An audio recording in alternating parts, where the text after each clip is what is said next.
안녕하세요. 저는 본격 영어학습 토크쇼 번역가의 틀을 깨는 영어학습 비법 번틀비의 주인장 번역가 김성준입니다. 만나서 반갑습니다. 문장 만들기 연습에서는 목소리만으로 진행하도록 하겠습니다. 본 문장 만들기 연습은 앞서 프롤로그 영상에서 예고한 이해와 느낌을 바탕으로 하는 문법 학습, 단어 학습, 적용 훈련 중 단어 학습과 적용 훈련에 해당하는 것이라고 할 수 있는데 유튜브뿐 아니라 한국 영어 교육사상 최초로 시도하는 방식이 아닐까 생각합니다.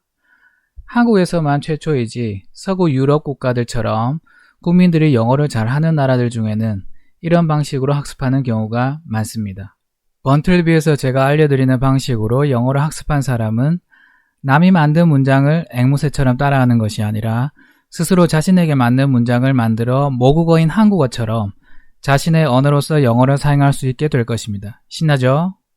번틀비를 통해 진짜 영어를 한번 익혀보시기 바랍니다. 미리 말씀드리지만 번틀비를 통해 제가 알려드리는 내용과 방식으로 수업이나 강의를 진행하고자 하는 분들은 출처를 명확히 밝혀주시기 바라고요. 출처는 번틀비입니다. 그럼 오늘도 신나게 달려볼까요? 사실 영어는 주어 인칭이 중요하고 주어 인칭에 따라 동사를 조금 바꿔줘야 하는데요. 그건 방송을 계속 진행해가면서 설명드릴 내용이니 오늘 일단 그런 건 신경 쓰지 마시고 본 방송에서 사용했던 예문들을 바탕으로 문장을 만들어 보도록 하겠습니다. 사실 이렇게 연습해 보는 게 정말로 도움이 많이 되거든요. 오늘부터 직접 경험해 보시기 바랍니다. 철수 has a meal.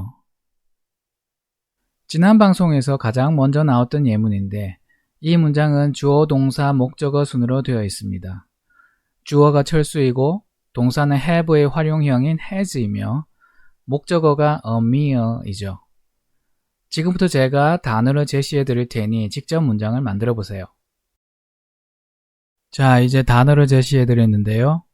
동사는 has로 고정되어 있으니까 주어와 목적어를 마음대로 바꿔가면서 신나게 문장을 만들어 보시면 되는 거예요. 오케이? 가령 My mother has a meal, David has a breakfast처럼 주어와 목적어를 마구 바꿔가며 연습하시는 건데 주어에 있는 아무 단어를 하나 고르고 동사는 고정이니 has를 그대로 사용하고 목적어에 있는 단어 하나를 아무거나 골라서 문장을 만들어 보는 겁니다. 그런데 주어 자리를 가만 보시면 나와 너를 지칭하는 I와 you가 빠져 있죠? 왜 빠져 있을까요? 번틀비 방송을 계속 시청하시다 보면 그것이 왜 빠져 있는지 이유도 아시게 될 겁니다.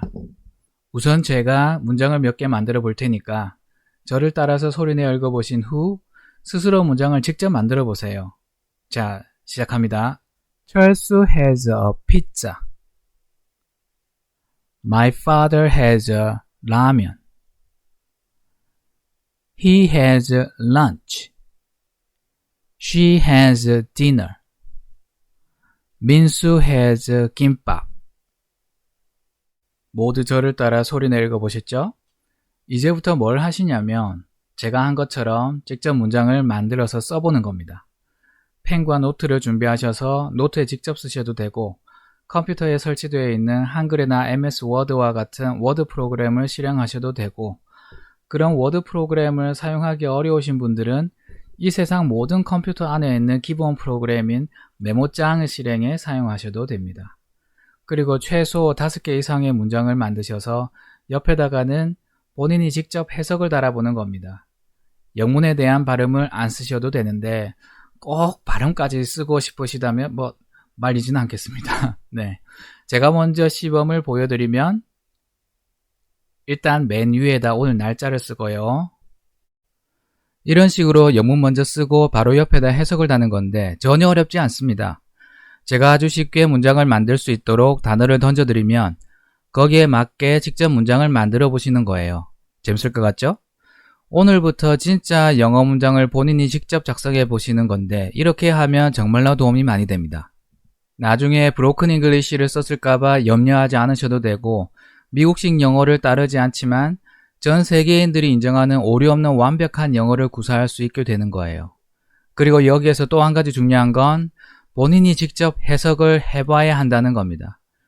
귀찮다고 해석을 하지 않으실 경우엔 효과가 떨어지게 되니 가급적 해석까지 본인이 직접 해보시기 바랍니다. 저는 이해를 돕기 위해 직역을 하였는데 보다 매끄러운 문장을 만드시면 더욱 좋습니다. 그렇게 하면 국어 실력도 덩달아 올라가는 효과가 있거든요. 이렇게 학습할 경우 한국어든 영어든 모두 다 잘하게 되는 거예요.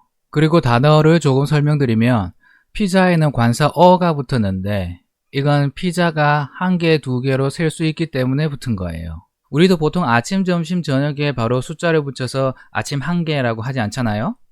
영어도 같다고 보시면 됩니다. 그리고 일반적으로 김밥과 라면은 셀 수 없지만 보통 1인분이나 2인분으로 구분하거나 앞 시간에 배운 대로 상품이 되어 한 줄씩 팔리는 김밥과 아직 뜯지 않은 라면 같은 경우 김밥 한 줄이나 라면 한 개로 셀 수 있거든요. 사실 영어나 우리말인 한국어나 유사한 부분이 많고 실제로 번트빌 방송에서 제가 알려드리는 그대로 사용하고 있습니다. 그러니 라면과 김밥은 일반적으로 사용할 경우엔 셀 수 없다고 생각하시면 되는 거예요. 오케이? 그리고 피자는 우리말로는 피자지만 원래 발음은 피자에 가깝습니다. 우리나라의 불고기를 영어로 하면 소리 나는 대로 그대로 발음해서 불고기라고 해야 하는 것처럼 음식이나 문화와 관련해서는 원산지의 발음을 그대로 사용하는 게 좋거든요. 그래서 피자가 아니라 피자라고 발음을 해줘야 하는 겁니다. 그리고 라면은 영어로도 발음이 라면인데 서양인들 중에 라면이라고 하지 않고 라멘이라고 하는 경우가 있기 때문에 이해를 돕기 위해 두 가지 모두 표시해 둔 거고요. 우린 그냥 우리식대로 라면이라고 하시면 됩니다. 자, 그럼 다음 문장으로 가보겠습니다. Let's have a beer. Let's have a light drink today. 이번 예문에는 주어 자리에 일반적인 명사로 된 주어가 아니라 let's라고 하는 좀 독특한 형식이 사용되었고 그 뒤에 동사와 목적어가 온 형태이니 참고하시기 바랍니다. let's는 무엇을 하자는 의미이고 뒤에 동사 원형이 와야 하기 때문에 have가 사용되었는데요. have는 지난 방송에서 설명해드린 대로 무엇을 즐기다 하는 뜻이기 때문에 연습 1에서 사용했던 음식이나 식사 이름을 그대로 붙여도 되고 a party, a meeting, a gathering과 같은 단어를 붙일 경우 파티뿐 아니라 각종 모임이나 회의, 친목회 따위를 열다 하는 의미도 만들 수 있기 때문에 마음에 드는 단어를 사용하셔서 5문장 정도 만들어 보시기 바랍니다. 이번에도 같은 방식으로 영어 문장을 먼저 쓰고 그 옆에다 직접 해석한 우리말 문장을 쓰시면 되겠습니다. 참고로 미팅이라고 하면 회의나 집회라는 의미가 강하기 때문에 듣기에 따라 좀 딱딱한 느낌이 들 수도 있는데요. 우리가 일반적으로 말하는 친한 사람들과 모여서 식사하고 함께 대화하고 노는 건 영어로 gathering이라고 합니다. gather이 동사로 모이다 하는 의미이기 때문에 그런 거예요. gathering은 친목의 성격을 띤 모임을 뜻하기 때문에 미팅과 구분해서 사용하시면 좋습니다. 저도 문장을 만들어 볼까요? Let's have a lunch. Let's have a pizza. Let's have a party. Let's have a meeting. Let's have a gathering. 아까도 말씀드렸지만 우리말로 해석하실 때에는 자신이 할 수 있는 최대한으로 매끄럽게 문장을 만드시기 바랍니다. 최대한 적극적으로 많이 노력하실수록 뇌에 더 많은 자극이 가게 되어 실력이 더 빨리 늘게 되니까요. 오케이? 자, 그럼 다음 문장으로 가보겠습니다. I want a nice car. 이번에도 주어, 동사, 목적어 순이죠?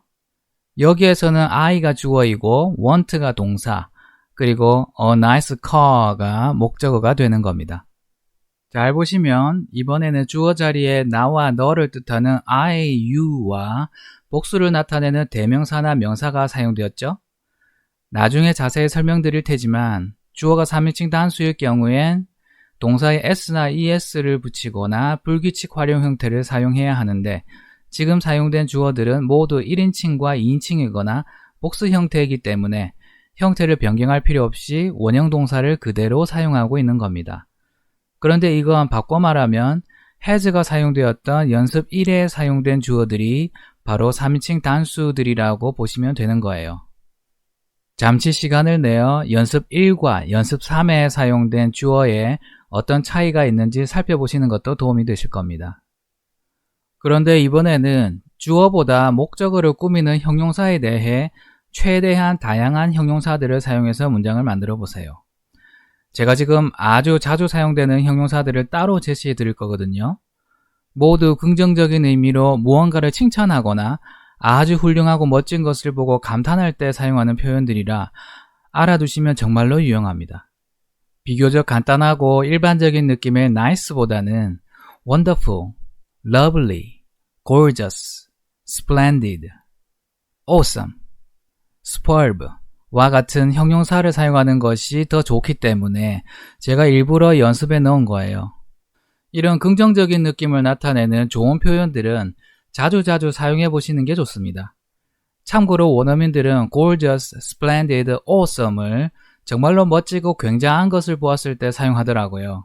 Wow, it's really gorgeous 이런 식으로요. 오히려 해석해 놓은 우리말이 좀 밍밍하죠? 그리고 참고로 형용사 중에 뒤에 some이 붙은 말들이 좀 있는데 some이 단어의 끝에 사용되며 무엇을 가져오는, 무엇을 하게 하는 이라는 의미를 가지거든요. aw가 경외나 두려움 같은 것을 뜻하는 말이기 때문에 awesome 이라고 하면 무서움을 가져오는 이라는 의미니까 너무 멋져서 무서울 지경이라는 뜻이 됩니다. 그리고 잘 아시다시피 handsome은 남자한테 잘생겼다고 할 때 사용하는 말이잖아요. 한국인들 중에도 남자 보고 핸섬하다는 말을 사용하는 분들 많죠. 그런데 hand는 손이잖아요. 그쵸? some은 가져오게 하다는 의미니까 손을 가져오게 하다가 왜 잘생긴을 뜻할까요? 자, 상황을 생각해 보세요.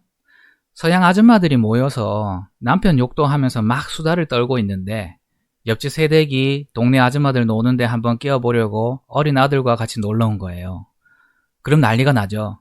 어머 세상에 아이고 귀여워라 하면서 아줌마들이 여기저기 손을 뻗쳐서 애를 막 만지려고 할 거 아니에요. 귀엽고 잘생겼으니 손을 부르는 겁니다. 이제 무릎을 탁 치시는 분들이 계실 듯한데요. 아줌마들이 자신도 모르게 손을 뻗쳐서 애 볼도 만지고 손도 만지고 얼굴도 쓰다듬고 할 거잖아요. 사람 사는 거 다 똑같기 때문에 우리나 서양이나 잘생기지 않은 사람의 경우 이렇게 손을 부르지 않는다는 말이에요. handsome은 저절로 손이 갈 정도로, 그러니까 타인의 손을 부를 정도로 잘생겼다는 의미입니다. 이해되시죠? 이제 본론으로 돌아와서 아무튼 이런 형용사들을 사용해서 이번에도 제가 먼저 문장을 만들어 보도록 하겠습니다. I want a gorgeous car. We want a splendid house. You want a wonderful car. My friends want an awesome house. My mother and father want a lovely house. 사실 형용사에 있어서는 우리말보다 영어가 사용하기가 더 편합니다. 왜냐하면 아무데나 붙이면 되거든요. 그런데 우리말은 형용사를 사전에 나온 의미대로 막 붙일 경우 의미가 이상해집니다. A gorgeous car만 하더라도 사전에 나오는 의미를 그대로 사용해서 눈부신 차나 화려한 차라고 해석하면 의미가 어색해지니까요. 그리고 awesome 앞에는 관사를 어가 아니라 on이라고 해야 하는데요. 관사는 모음 발음 앞에서는 on이라고 해야 해서 그런데 여기에 대해서는 관사편에서 자세히 설명드리도록 하겠습니다. 오늘은 그냥 문장 만드실 때 awesome 앞에는 on을 붙여서 unawesome이라고 하시기 바랍니다. 방금 말씀드린 대로 이번에는 형용사로 인해 해석하기가 좀 어려운 문장들이니 영문을 만드신 후 나름대로 느낌을 최대한 살려서 우리말로 해석해 보시기 바랍니다. 파이팅! 숙제는 아니지만 오늘은 총 15문장 정도를 만드셔야 할 건데요. 매일은 아니더라도 번틀비 방송의 진행에 따라 꾸준히 연습하신 분들은 나중에 굉장한 영어 실력을 가지게 되실 거라고 확신합니다. 자, 그럼 오늘 연습은 이쯤에서 끝내도록 하고 다음 시간에 뵙겠습니다. 다시 한번 말씀드리지만 번틀비를 통해 제가 알려드리는 방식으로 수업이나 강의를 진행하고자 하는 분들은 출처를 명확히 밝혀주시기 바라고요. 출처는 번틀비입니다. 천재는 노력하는 자를 이길 수 없고 노력하는 자는 즐기는 자를 이길 수 없다고 하였습니다. 이해가 가지 않을 경우 영상을 반복해서 시청하시면 되니까 부담 갖지 마시고 번틀비에서 제공하는 영어 학습 비법을 즐겨주시기 바랍니다. 아디오스!